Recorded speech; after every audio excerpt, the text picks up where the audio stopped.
इन्स्ट्रुमेंटचं नाव आहे USWB open pan evaporator, United State Weather Bureau. कळालं? ठीक आहे. ओपन पॅन इव्हॅपोरेटर या मेथचा यूज काय आहे? Avoid the birds and animal to drink the water from the pan. पशु पक्ष्यानं या पॅन मधलं पाणी पिऊ नये. ठीक आहे. ओके. झाले मुकर सांग चालू राहू. ठीक आहे, ठेव देतो. ओके, ठीक आहे. त्याच्यानंतर ठीक आहे, हे काय आहे? पॅन आहे. कशापासून बनलंय? आयर्न आणि ब्रास पासून बनलेला आहे. ह्याचा डायमीटर किती आहे? 122 सेंटीमीटर. ह्याची डेप्थ किती आहे? 25.5 सेंटीमीटर आहे. हे कसल्या कलरनं पेंट केलेलं असते? व्हाईट कलरनं, to avoid direct incidence of sunlight. आणि जरी आली तरी रिफ्लॅक्ट झाली पाहिजे म्हणून व्हाईट कलर मारायचा आहे. ओके, ठीक आहे. ह्याचं नाव काय आहे? स्टिलिंग वेल. कुठे ठेवायची?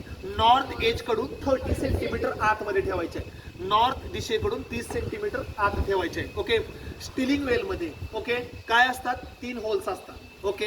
आणि एक रेफरन्स रॉड असतो. पुढे इथं दाखव. ओके. हा जो रेफरन्स रॉड असतो ह्याच्या टिप पर्यंत पाणी मेंटेन करायचं असते. ओके. ह्या रेफरन्स रॉड आहे ना, ह्याच्या टिप पर्यंत पाणी मेंटेन करायचं असते. ओके, ठीक आहे. त्याच्यानंतर ह्याला किती होल्स असतात? 3. हे बघा, 120 120 120. ओके. 3 होल्स असतात. 120 120 120 डिग्रीला. ओके. 120 240 360 झालं का सर्कल कंप्लीट? ओके. 3 होल्स असतात. ओके. त्या 3 होल्सचं काम काय आहे? जे वॉटर आपण आउटरला पोअर करतो, पॅन मध्ये पोअर करतो, त्या होल्स मधून कुठे जातं? स्टिलिंग वेल मध्ये जातं.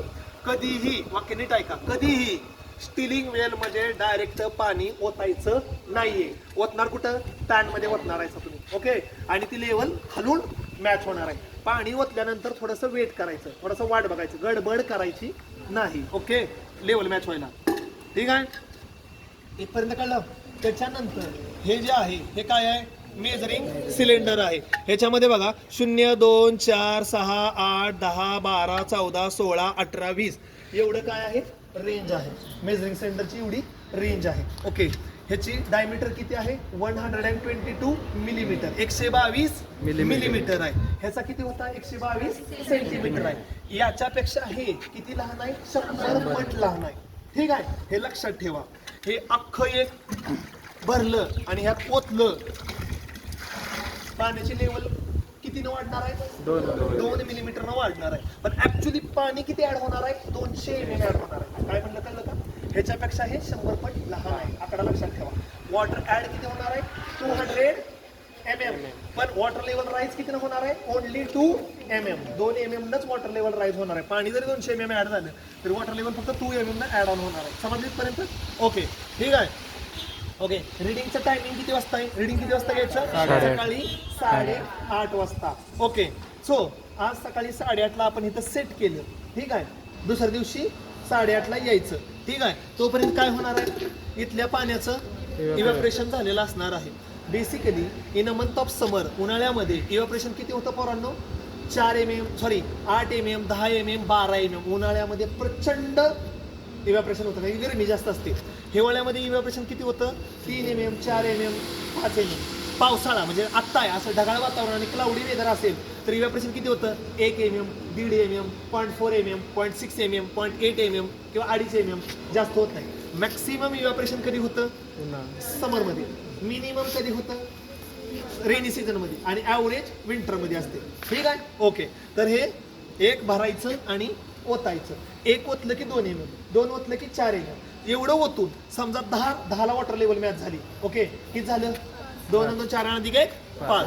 12ला मेंटेन झाली. काय झालं? 5.2. 14ला मेंटेन झाली 5.4. आणि समजा 8लाच पाण्याची लेवल मेंटेन झाली. काय झालं? 4.8. अलीकडे आलं ना, 10च्या अलीकडे आलं.